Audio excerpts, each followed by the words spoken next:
They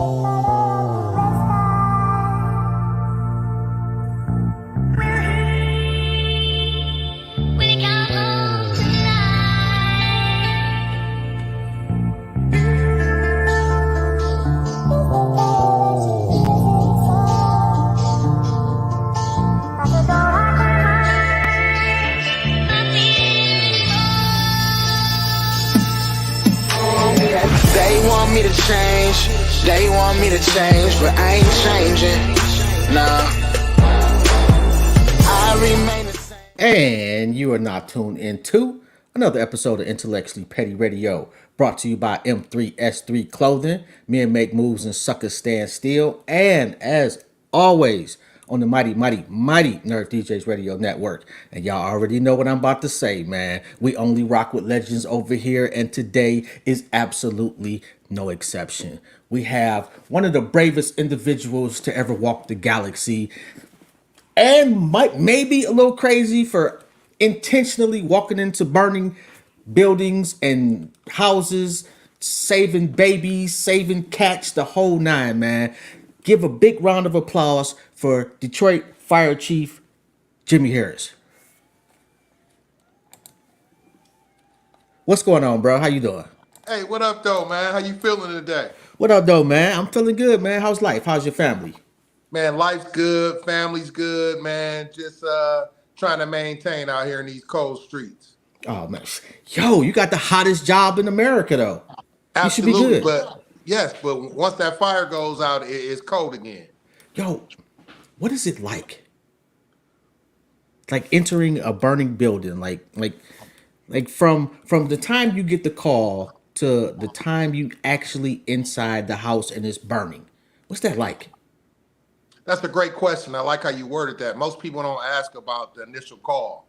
So from the time you get that initial call, you around the firehouse and you might be studying, you might be working out, you might be playing video games, you might be cooking, you might be talking to your family, anything, FaceTiming with your family.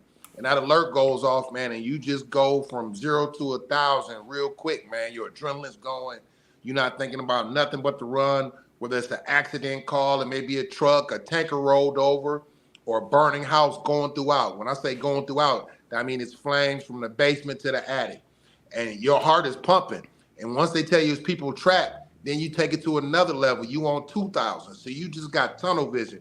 You're thinking about getting on the back of that fire truck, and you're thinking about getting their safety, and you're thinking about the game plan, especially if you know that street, you know the house construction. If you've been over there before, you're like, okay, this is a 2-story house. It's in the back bedroom. We got to get up these stairs quick. We got to put this fire out quick. They got a baby upstairs. We got to get to this baby. We got to get through that smoke and get to this rescue. So you don't have time to think. You don't have time to worry. You don't have time to get scared. You got tunnel vision, and you on the go. You on the block. Next thing you know, you in the house. Next thing you know, you got that baby. You coming out. Do me one favor. Put your phone down for me. Just lay it up against something. Cause like I remember, we was at the what was that? The Cambria, Absolutely. the mixer joint, and we got to Yeah. talking about it a little bit, and I Yeah. could see the energy coming off of you when we started talking about firefighting. Has it always been that way for you? Like, did you just know from day one I want to fight fires? I did. It's kind of weird. Um, I come from a family of law enforcement, and my granddad was a cop. My dad was a cop. A lot of people know that.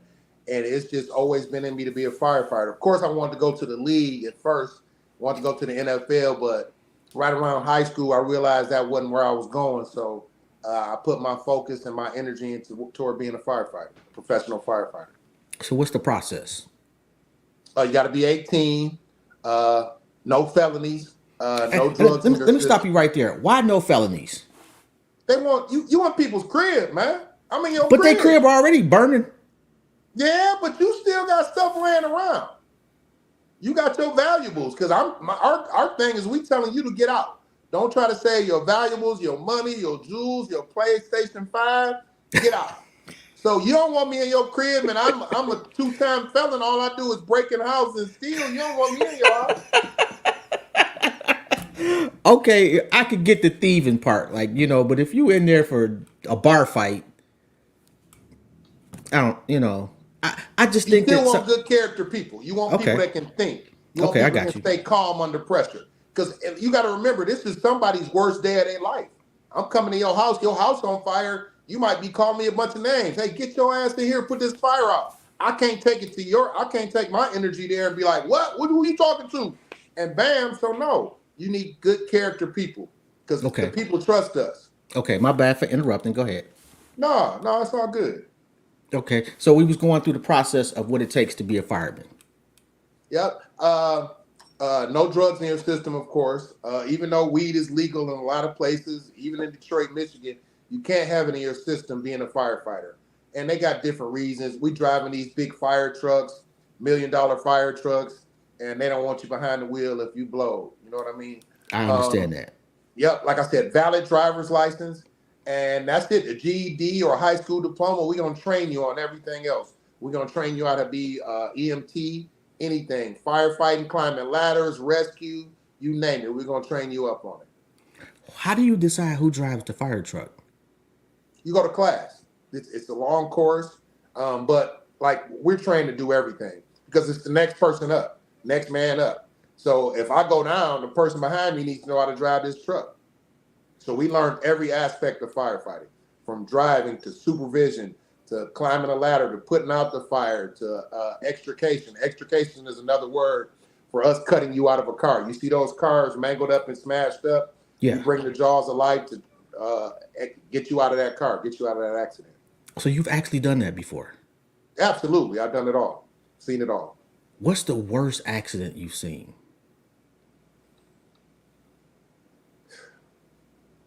It's real weird because a lot of times you pull up on a scene and you might see a truck and it's just got a dent. But then you look and that person is mangled or that person is deceased. But then I'll never forget, it was an accident on Wyoming and Schoolcraft. We pull up on the scene, it's a hot summer night, so it's like 1,000 people outside. I think it was a club or a cabaret hall right there. So those people outside, I swear to God, the roof of one car was flipped over on top of another car, and the roof was touching the other roof. It was like the tires were in the air, still spinning. I don't know how this car flipped on top of another car. Nobody injured. Nobody had to go to the hospital, but this car was literally roof to roof. One car was on top of the other one. So we've seen some crazy stuff. I also saw a car go in the basement. That person didn't make it, but the car ran off the road and went in the basement of a house, and the house kind of came down on the car a little bit. So we've seen some real peculiar accidents. So when you see like when I was in high school, a guy got into a car accident, split the whole car in half, and he went through the windshield and was decapitated. Hmm. There had to be some firemen that arrived on that scene and saw this. Yes. How do y'all deal with the trauma that y'all see? Well, shout out to our boss, my big boss, Commissioner Sims. He's got a real robust mental wellness, mental health counseling program in place for us. Because, like I said, we see it all. We Yeah. see some of the worst of the worst of the worst. And you, like I tell all the young firefighters coming on, don't take this stuff home with you. First of all, unless you live in a house and your wife is a firefighter and your kids are firefighters, they'll never understand what you go through. So to come home and explain to them, they'll never get it. They just gonna be like, "Oh, too bad. Oh, that's Oh, I hate to hear that," and keep it moving. So try to leave work at work and leave home at home. But you got to have an outlet too, and a positive outlet. Maybe you're a reader. Maybe you like to read books. Maybe you like to do yoga.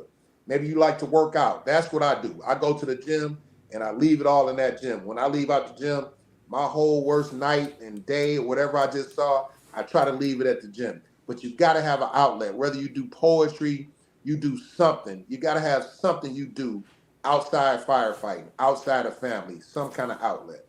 Man, I've been a nurse for over 30 years. And the reason I say that is because like people tell you that all the time. Leave it at work.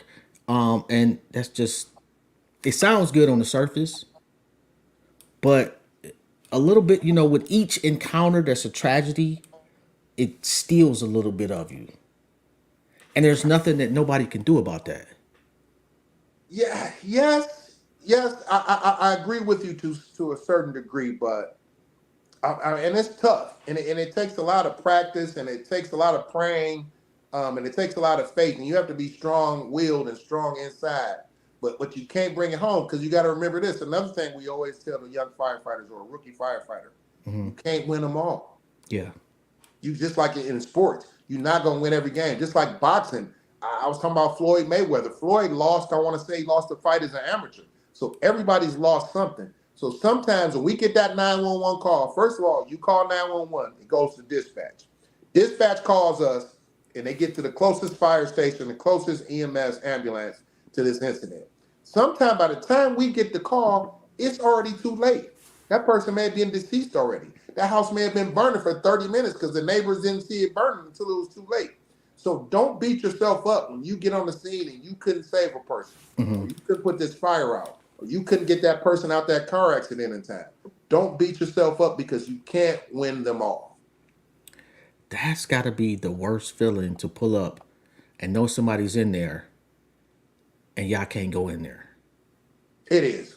Yeah, one of my toughest experiences ever is pulling up on the scene. It was off Dexter. Dexter might have been Dexter and Joy Road years ago. Hmm. And you could hear the people screaming. They had bars on the house. Mm. You could hear them screaming. And then when we pulled up, because it was summertime, we had our windows down. So we pulled up, you could hear them screaming, and then the scream stopped. And that stuck with me. So I'd be lying if I say some of them don't stick with me, but I'll never forget that. That was a tough pill to swallow. Damn. So how long have you been a fireman? It'll be 27 years in September. How do you move up the ranks? Like, what do you have to do? Is it a test, or is you got to win enough awards, or? A combination of everything. But first and foremost, God.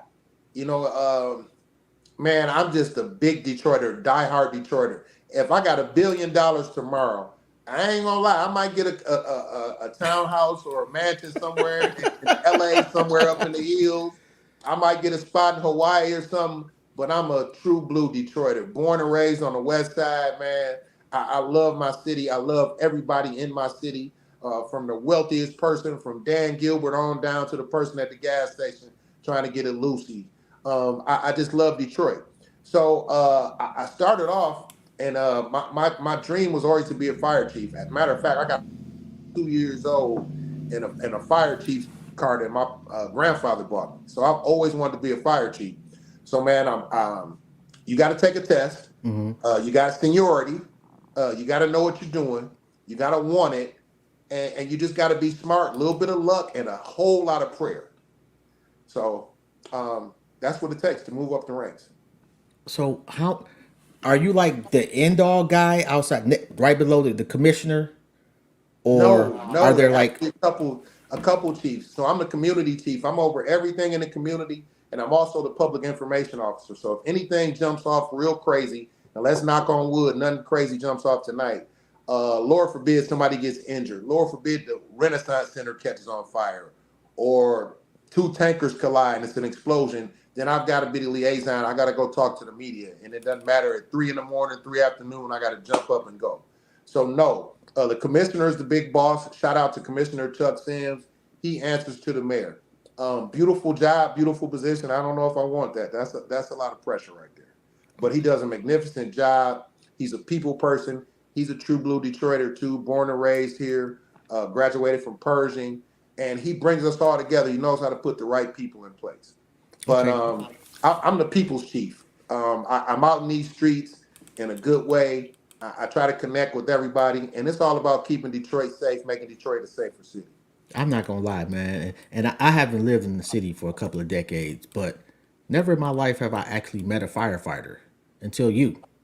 Word. Oh Yes. man, I got to bring you along. I got to take you on a ride and let you get in the fire truck, let you suck up some smoke, see what it's like. Yeah, I'm cool on the smoke part, but I definitely want to. I definitely want to ride down the truck. And, and look, man, thank you for all you do. A nurse, that's crazy. You see the worst of the worst. You see the worst of what we see. You see the worst of what the ambulance sees, and you see the worst of what the police sees. So thank you for your services. Thank you for you all do.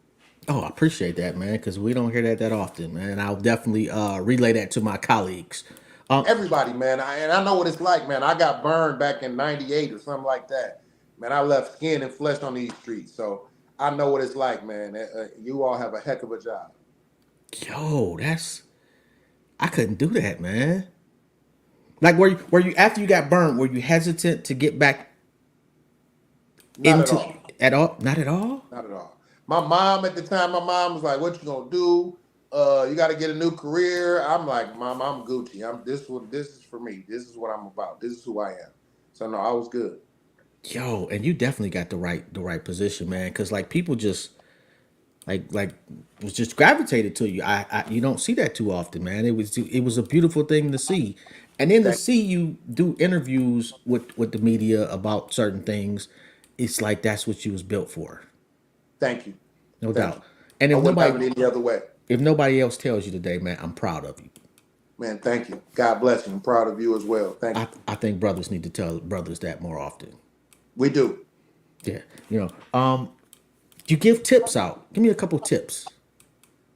Okay. First of all, it's cold as heck outside, right? And cold make you desperate. I'll never forget. I was watching some special the other day, and a guy stole a car. He wasn't a thief. He wasn't a criminal.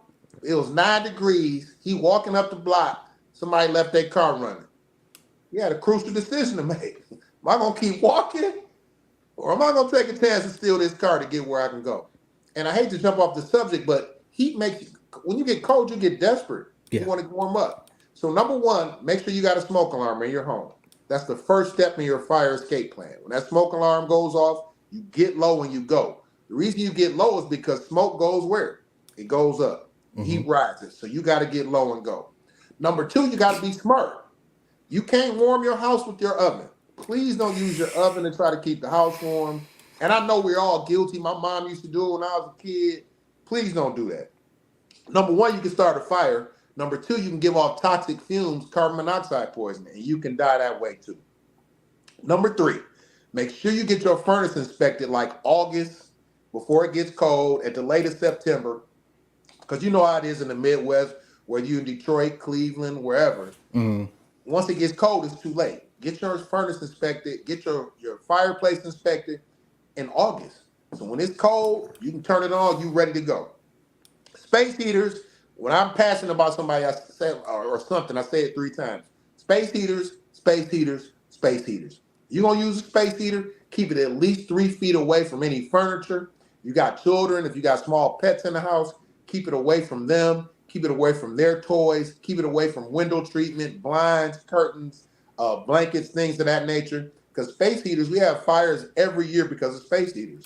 Don't sleep with that space heater on. Before you go to sleep, turn it off. The Detroit Fire Department recommends you take it one step further and unplug that space heater.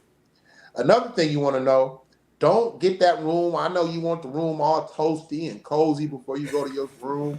Don't turn the space heater on unless you're in that room. Once you leave the room, turn it off. Definitely once you leave the house, turn it off. Those are just some housekeeping rules.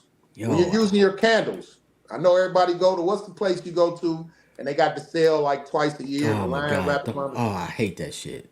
yeah, you know what I'm talking about. Yeah. But everybody want that crib to smell all good, and we get that. But blow that candle out before you leave the room. It's just certain housekeeping rules, just 101. And if you at the crib, you about to hook up some lemon pepper rings, and you got to go back to the store because you forgot you don't have enough lemon pepper seasoning. Turn that stove off, turn that oven off before you leave the crib. Please, please, please. Yo, I think I have violated probably about 6 or 7 of the things you mentioned. Oh, we all have. I don't do it anymore, but we all have. You just gotta watch it. You Yo, just that's really crazy. have to watch it. What about the plastic on the windows? Good thing or a bad thing? That's the good thing. Okay. Plastic is cool. You can rip the plastic off if it's a fire. Matter Okay. of fact, the heat gonna burn the plastic off. Be careful with those security bars on your windows. Make sure you pick one room, one window, and take the bars off if you got security bars on your house. Because we know you're gonna use them. You don't want nobody intruding. But make sure if you live in an area where you have bars on your window, pick one room, one window, and pull those bars off. And part of your family's escape plan, make sure you practice. Say, hey, we know we can get out this window. Let me time it. Let's see how long it takes us to get out. It took us 3 minutes. We got to do better than that. It should take us 1 minute to get out. Once we get out, we stay out.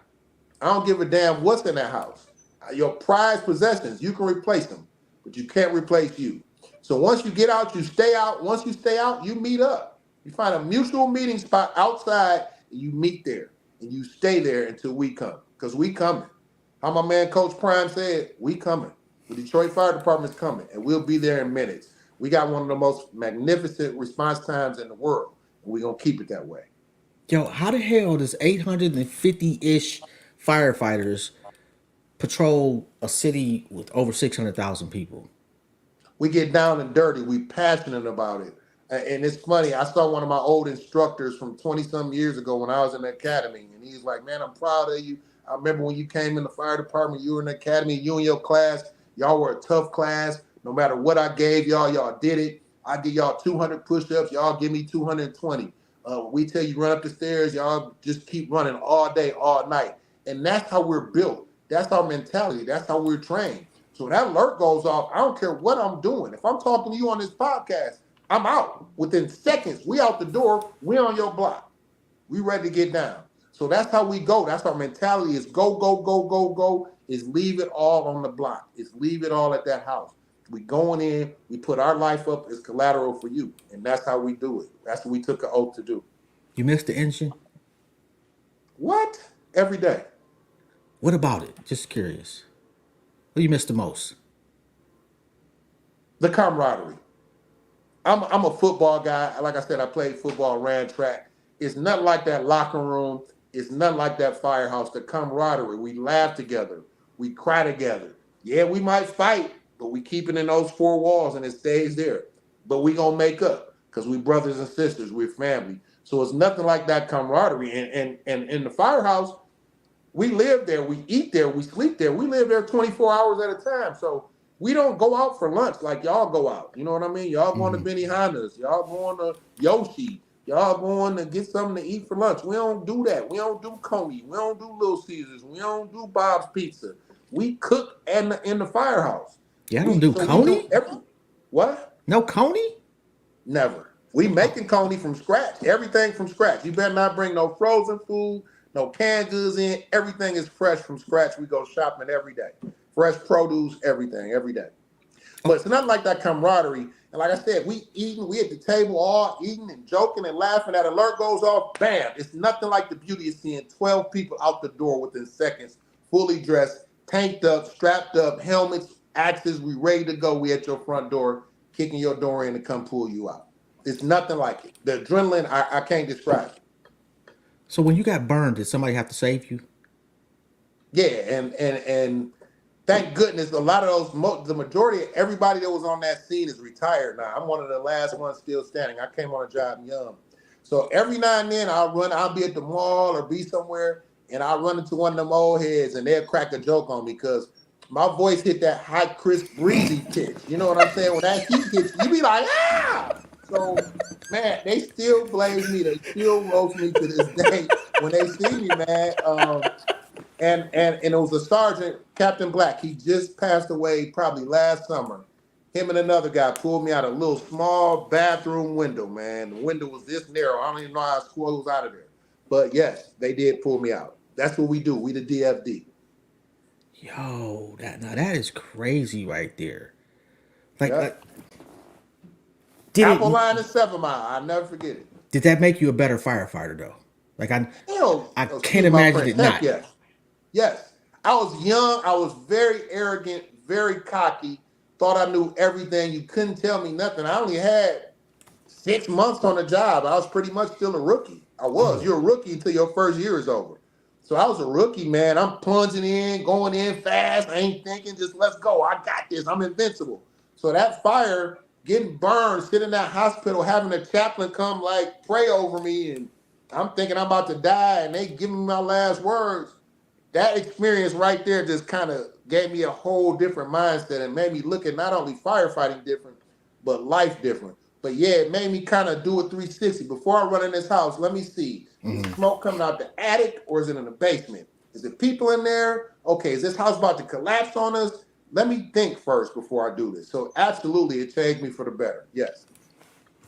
The one person that you saved that you'll never forget. I think this lady was probably about 80 years old in the house by herself. She ain't realized she had left the boiler on, left the pot on the oven to the point where the water boiled out and everything. Man, you could smell it from a block away. You could smell that burn. You know how it is when you burn something in the kitchen. That stench never goes away. She was just so thankful. She started crying, and when I pulled her out, and it just touched me, man. She was that happy. It was tears of joy, and she was so thankful. And I hope she's still around. But that just touched me, man. It's nothing like saving a life. You could get paid $1 million a year, man, but nothing is that paid. Nothing pays you back as a person saying thank you for saving my life. It's like I'm sure you performed CPR before. Yes, There's absolutely that's an indescribable experience. that's magic.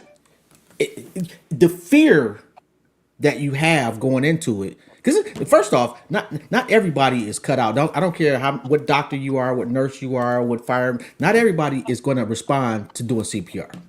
No, That's just let's get that out the way. But when you do, you scared as shit. But it's all natural. Like what whoever taught you, the chest compressions. Like you just go, and then it becomes a little bit of ego. You're not gonna die on me, not gonna down my watch. No, and then it becomes it's a euphoric experience almost. It's like the whole gamut of the human experience, man. It ain't shit like it, bro. it is nothing like it. Nothing Yo, like oh my goodness. You about to have me in a whole nother place for a, for a no. That's second. real talk, bro. So I know you've seen the fire shows on TV. What do they No, get? Never? I tried, man, but it's too, man. I can't watch it. I'm too critical. Lord forbid I'm sitting next to somebody. They looking at me like this guy's a jerk. Like, cause I'm so critical. That's fake. That's fake. We wouldn't do that. No, that ain't real. No, that's bull. So I can't watch it. I gave Chicago Fire like 1 or 2 times, and that was it. And I know y'all love Angela Bassett and what's the other show she in. I can't do it. I watch Chicago PD or something like that, but I can never get into the fire shows, man. I'm gonna be honest, man. Chicago Fire is kind of trash, and I hate Angela Bassett's character.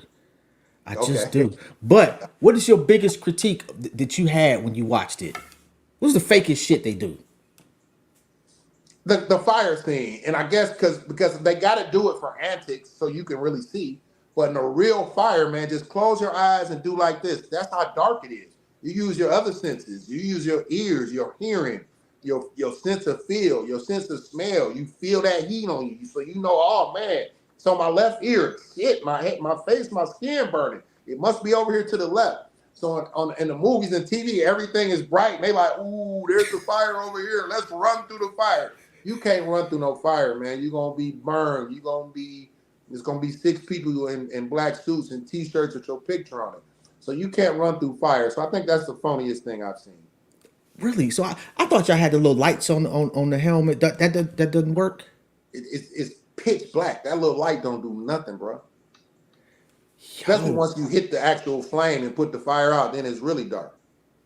So okay, so you don't see the fire, but you in there with a fire hose, correct? Right. How do you know which way to spray? That's funny, man. 2 things we've learned: building construction. So when you're at a fire station, you know your neighborhood.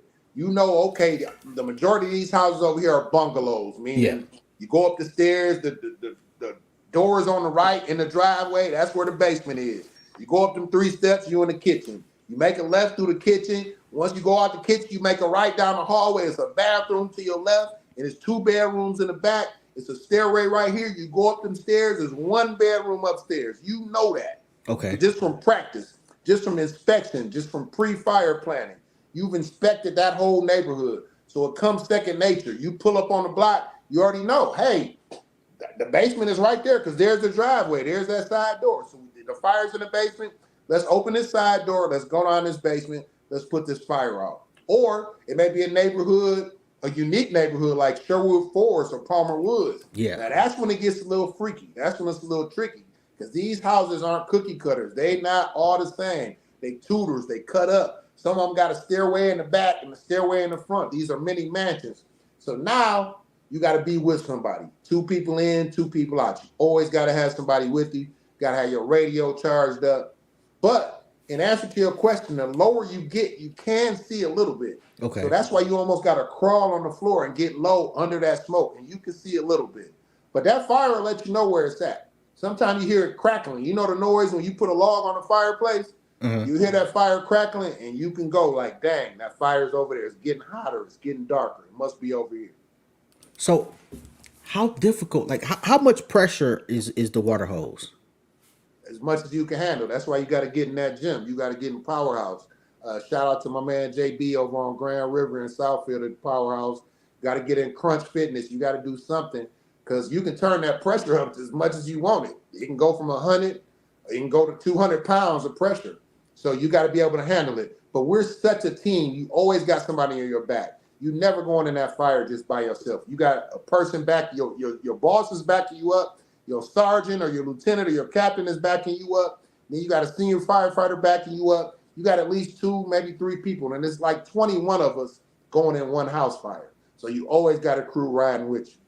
So who's outside?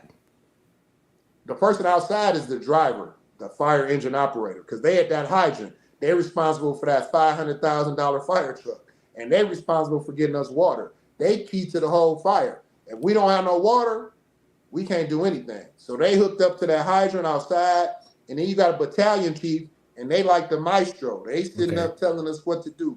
Shout out to my man, Chief McLaurin over on John R. 7 Mile. We had a fire the other day, and 1-year-old baby, man, over on Hollywood and Woodward. Mm-hmm. And they're just the maestro. They saying, hey, go upstairs, go downstairs. We need more pressure on this water. Hey, we need more companies. We might have to call an extra fire truck in. We might have to call an extra ambulance in. So that's who's outside the fire. So how do you know? Like, have you been the one outside the fire before? The Yes, maestro. it's something to see. Okay, so how do you know we got to pull it in? It's no more we can do. Practice, studying. A lot of people think when you're in a fire academy, when you learn it, it's just a bunch of push-ups and weightlifting and running upstairs. It is, but it's a lot of book work. It's a lot of studying, a lot of training. And you know, this building can only burn for maybe 5, 10 more minutes and it's going to collapse. So the whole thing is, I don't want to go talk to nobody's mom. I don't want to talk to nobody's wife. I don't want to talk to nobody's kids and say, hey, I'm sorry, we did all we could. Your husband's no longer with us. Your daughter's no longer with us. That's the worst nightmare as any supervisor on the Detroit Fire Department. So when it comes to we put us first. I hate to sound selfish, but we can't rescue you if we're hurt or we deceased. So if we see that house, we've been putting in work. We put a ton of water on this fire. So this house may collapse shortly. We're going to blow the horn 3 times and pull everybody out of there because we don't want anybody to get hurt. What's the difference between, like you said earlier, 2 tankers collide and that's a fire? What's the difference between fighting that fire and just a regular house fire? Awesome question. Never been asked that before. Foam. So you're not going to put water on that tanker. That's fuel. So you're going to put foam, FOAM. You're going to put foam on that fire as opposed to regular water. So that's the difference between a tanker fire and a normal fire with wood or just normal combustible things. So is that a different truck, or every truck is equipped with that foam? Every truck is equipped with foam. Really? Yes. Because I know they teach you that shit at work, where you got different fire extinguishers. Right. And kitchen fires, you fight with a different extinguisher. Electric fires is a different extinguisher. Except they got one extinguisher that can fight multiple fires. It just depends. Hella confusing. Correct. And thank God I've never been involved in a fire because I would not know what to do. And I've had Don't, to train. man. Get out. Just get out. Get low and go. Don't try to figure out the fire extinguisher and which one I'm going to use. Just get out. Call 911. Get out. Well, it ain't that easy when you at work and you got patients. You kind of supposed to try to save them. You are to a certain degree, but y'all don't have that extensive training we do. Like me, I'm not about to try to get nobody an IV and all that. That's your job. I ain't even know. You got that. I'm Gucci. Why does a fire truck show up to regular 911 calls? Like, I've had to take an ambulance before as a patient. Right. And the squad showed up, big ass fire truck outside the house. And when they came in, they were like, well, we can't actually do anything. Yeah, we can bandage you up and patch you up and get you ready for that ambulance. But a lot of times, this is the closest. So if the fire truck is only a minute away and that ambulance is 4 minutes away, We're gonna bring the fire truck to see what we can do to render some kind of care for you. Okay. So that's the reason we pull up on the scene. When you gonna retire?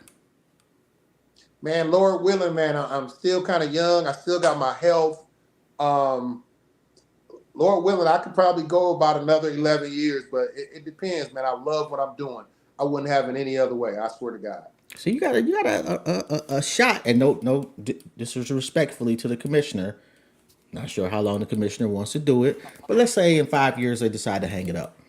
How do they decide who the next commissioner is? Is that strictly the mayor, or is that a fire department situation? It's strictly the mayor, but the mayor bases it on qualifications, knowledge, and leadership abilities. Okay. Would you so you kind of said you wouldn't want that position, but I think that's is that the standard issue answer, or is that for real? That's for real, man. I'll probably go into acting or something, man. I don't know. I don't know if I would do that. I mean, Detroit is the next Hollywood. Right, And, right. and the people you know, man, like you know everybody. Yes. I'm sorry, I'm just reading Tanya Trotter. My dad was a Detroit firefighter, Justin Borum, and he would teach me drills on how to get out of a burning house, how to put flour on a grease stove fire instead of water. She's proud of you. Yes. Thank you. Thank you. God bless you. Yes. We never had any drills in our house. We never had any discussion about fire at all. But I bet you did some CPR. Well, my mother was a nurse, and I'm a nurse. So, at work, yeah, it was nothing that, I never at home had to do CPR, knock on wood, and hopefully never will I have to. But even still, like that was never. No tourniquets. You and mom ain't never raced to see who can put the tourniquet on the fast. None of that. No.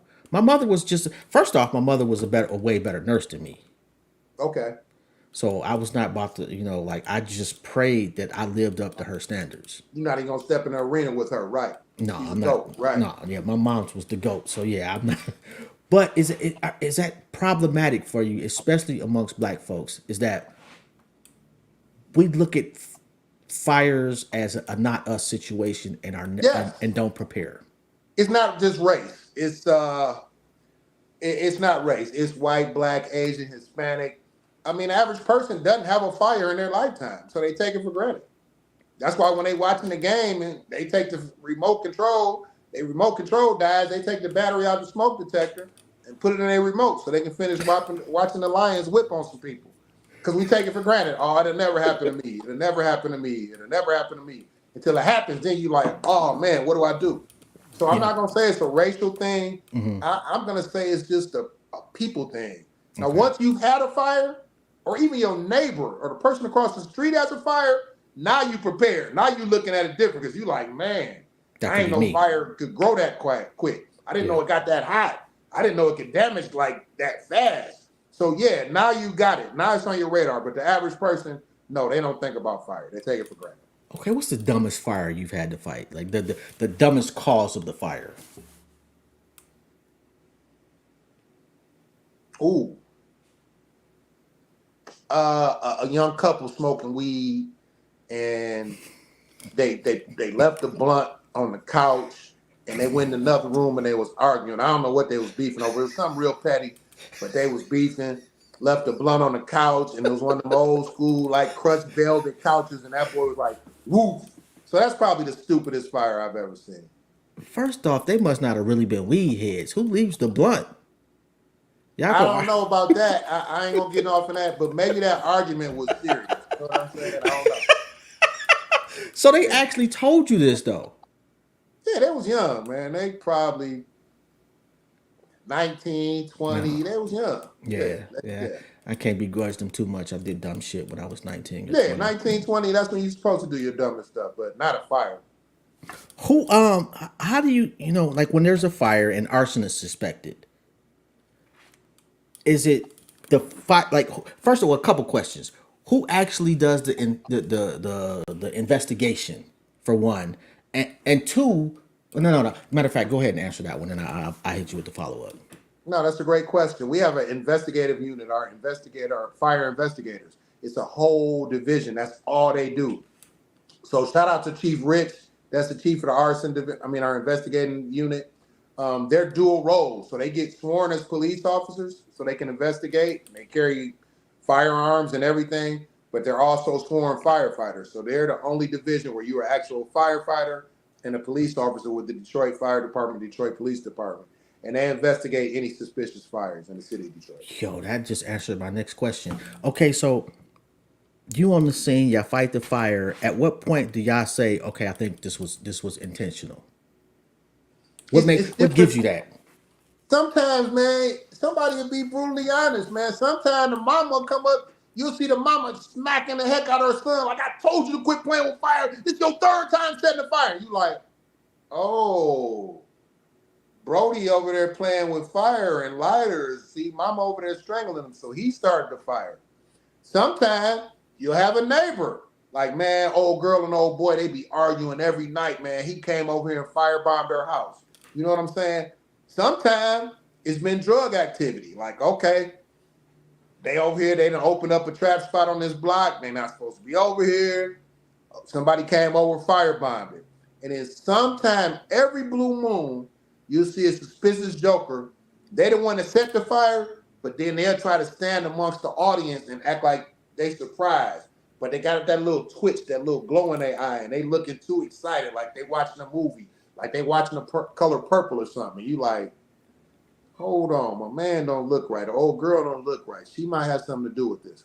A lot of times, the investigative unit really got their homework cut out for them. They really got to do some deep digging.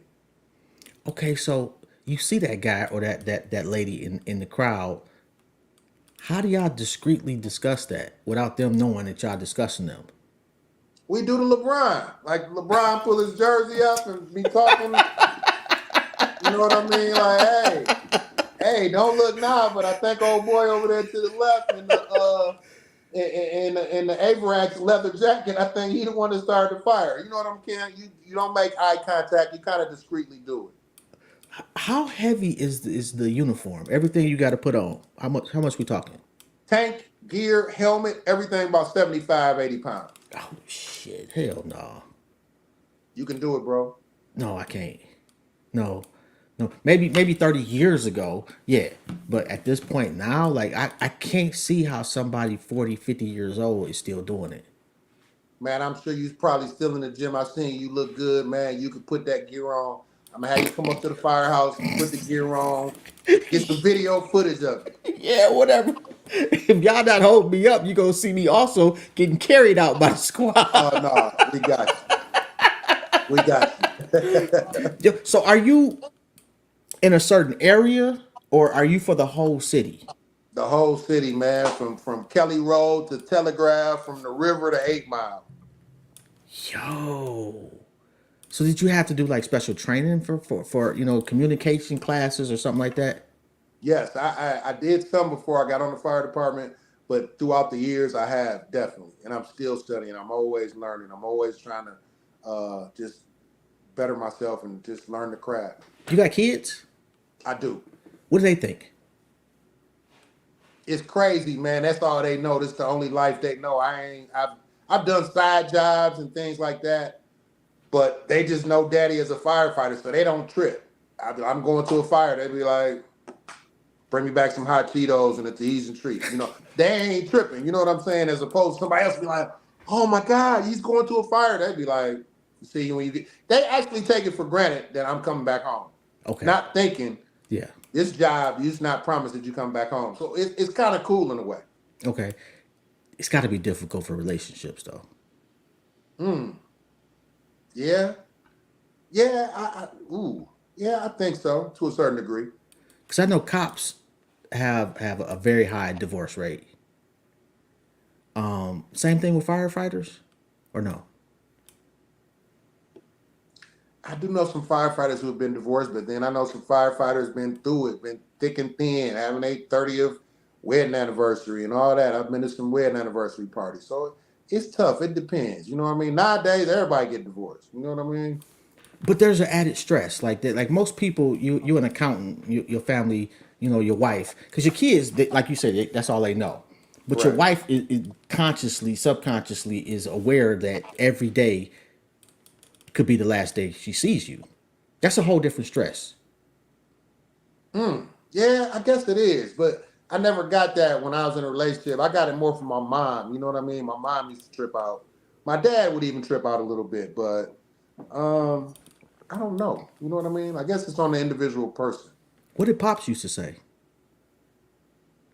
I ain't. You couldn't pay me to go in a burning building. Something wrong with you, son. And was he a cop? Cop kicking in doors, waving the 4-4, all that. Just been through it in the 70s and 80s when Detroit was real, when crime was real out here. He was in the thick of it. Worked in homicide, all type of stuff. So yeah, and I'm like, I'm not kicking in the door, raiding nobody's house. I ain't chasing no killer. I'm gonna chase this fire. So we just got different views of life. But he was Yeah, like, yeah, I don't know what's up with you, son. You crazy. I would never run in a burning building ever. I think the fire is less, the fire is not intended for you. No, Somebody but it don't shooting have at no you. name. It's not Yeah. racist. Yeah, You but know what I somebody mean? shooting at you is somebody trying to do you in. For sure. I'm cool on that. I don't want to get Yeah, shot at. I've been shot at before. It's not a good look. not a good look. Yeah. What part of the West Side you grew up on? Well, I moved. So from birth to 12, I grew up on Livernois and Davidson, Livernois Ewald Circle over there. And then um, my mom and dad, my family, they worked hard, man, moved on up like the Jeffersons, and we moved over on Otter Drive in Schaefer, man. And I grew up there from the age of 12 to 18. So I still kick it over in both neighborhoods. They still my brothers and sisters. They still my family, but I'm a true blue West Sider. Yo, I don't think like Livernois and Ewok Circle is basically out of drive for Livernois. No, you talking about Oakland. Is that Oakman? That's Okay. Oakland. Are you Yeah. sure? Huh? Okay. I Yeah, guess you would Oakland know got the better than big me. cribs. Oakland got the big old many mansions and mansions over there. Always wanted to live on Oakland. Oh man, I always wanted to live in Sherwood Forest. For sure, no doubt. Yes. Yo, that's another story. I ain't gonna say that. I get in trouble if I say that one. Yo, Sherwood, Sherwood Forest or Indian Village. Like if That's I the get some spot. bread, yeah, Indian If Village, I get some bread, I'm moving there for sure. yeah, and then you get the little breaks government wise for fixing up your crib. Although some things you can't like do certain shit to the house. I don't like that. Yeah, because it's a historical landmark and you Yeah. can't, yeah, for sure. What's the best thing about Detroit in the last decade? Like matter of fact, Stephen A is like people. Detroit hates him right now. Right I foot. saw that. I always hated Stephen A, so it's nothing new.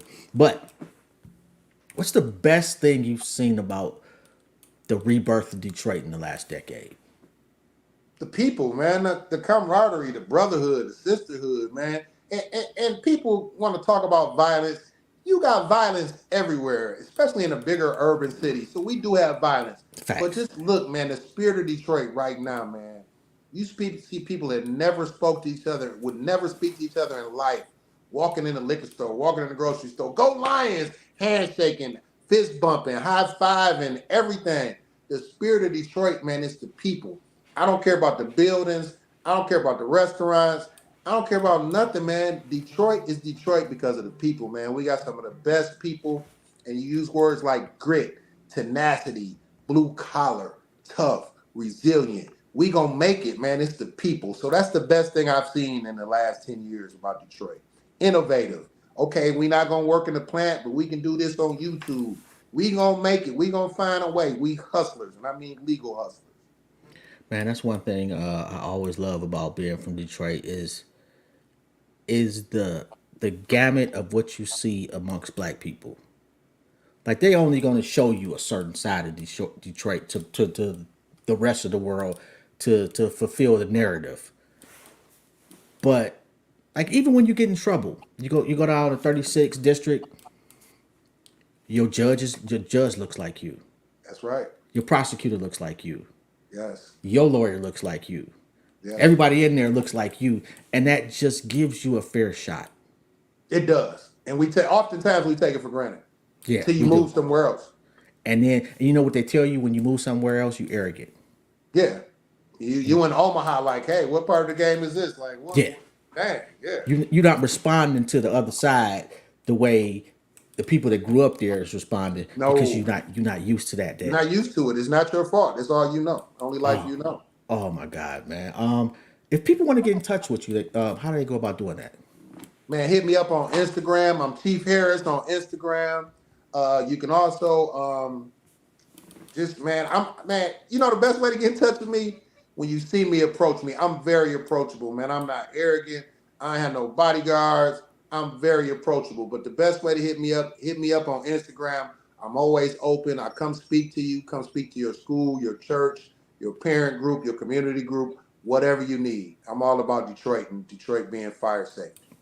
Yo, and I'd be remiss if I did not shout out Mikey and the Cambria for putting together a dope ass event where they just brought a whole bunch of people Oh, for together. sure. Shout out to my man Mikey X9, man. That's my guy for sure. Like a brother from another brother. He a little more light skinned than me, but that's my guy. Man, Mikey knows the whole fucking planet. The planet, not the Man, city, the not the state, planet. not the planet, global. Man. You go overseas. You know my man Mikey? Mike be like, oh yeah, hit my man up. Here's our old girl number. Call her when you get there. That's Mikey. Yo. And give you the shirt off his back. That's Mikey. Yo, like he's looked out for me My guy. extremely, and I'm like, dude, you know, like I'm one of those people. I always feel I want to pay people back because in my mind I never want to owe somebody. Right. It's like, dude, like I don't want shit, and I can't. Sometimes I can't conceptualize people just not wanting shit for doing something for you. But the way you pay a guy like that back is you pay it forward, man. You bring the next person along. You introduce the next person to the next person, like you doing with this podcast, man. This is so dope. I'm just honored to be on here, man. This is what it's about. This is what life is about. I'm just an old fat nigga in my basement to talk to a lot of people. Nah, man, you a gifted, talented brother with a skill set like no other, man. Keep going. Well, I'll take that, man. I appreciate that, man. And I know I'm not gonna hold you up too long. I know you got shit to do, man. You know, you got buildings to save and babies to kiss. Hopefully But not. I don't mind kissing the baby, but hopefully we'll have no more buildings. In a perfect world, we'd never have another fire in Detroit ever. well, you wouldn't have a job then, bruh. I find something to do. That's a true Detroiter right there. We'll teach hands only CPR. We'll teach you how to use a fire extinguisher. We'll teach you something. Yes. Are fireproof houses coming? No. So we really wouldn't have a job. Okay. And think about that, man. It's so many chemicals. 100 years ago, all the houses were built out of what? Wood? Wood. Brick. That's it. Now, man, everything in your house, from your blinds to your cabinets to your paint to your floor, everything is some synthetic chemical, man. That's why the Yeah. fires happen so much faster and they're so much hotter because it's not based at just wood and brick like it used to be. So Yeah. there'll never probably be a fireproof house. And to be quite honest, I think it would not be cost effective enough for them to even try. Nah. They Who don't can care afford enough. that? Yeah. On that note, man, I'm gonna let you go, man. This has been an honor, bro. I don't think there's anything I can do for you, but if there is, bro, please let me know, and I got you. You can. I'm gonna let you know, man. Just pass the word. Tell everybody to get a smoke alarm in their house. If you're a Detroit resident, hit us up at City Detroit Fire Department on Facebook or email us at communityrelations@detroitmi.gov. Get you your 2 free smoke alarms if you live in the D. Just, hey, Chief Harris loves you. The City Detroit Fire Department loves you. We want everybody to be safe. Thank Oh, wait a minute, hold on. One more thing. If there's a young man out there, young woman out there that wants to be a fireman, firewoman, how do they go about applying? you. Same email address. Okay. Communityrelations@detroitmi.gov. Young men, young women, we need you. Come on down. Come join the mob. Yeah, go do that. Yeah, it is an honorable profession and a hell of a way to earn a living, and the world will thank you. You'll be a better person for it. Thank you. Charge y'all for that one. All right.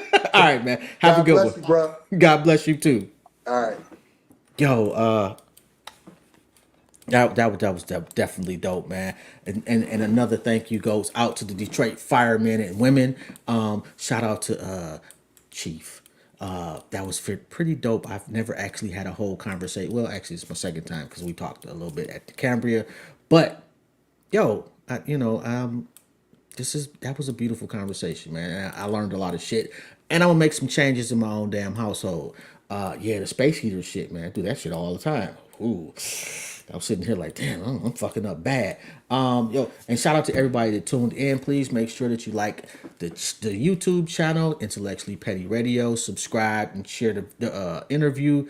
I'll be throwing some clips out there. When you see them, make sure that you share it. Blah say splee, blah blah blah blah. Y'all already know the drill. I'll be back tomorrow at 5 o'clock. Who we got tomorrow at 5 o'clock? Oh, we got Skrill. James Eberhardt coming on, owner of Motu Vignette. I hope I'm saying that correctly. And then we got Trey Da Vinci, a rapper out of Memphis, tomorrow at 7 o'clock. So y'all already know, man, how we get down over here. It's what you do that gets you, your profession or whatever you do gets you on the station. But it's your story that makes you stand out, man. On that note, I'm out. This has been Jobs, your host, Intellectually Petty Radio. Y'all have a good evening.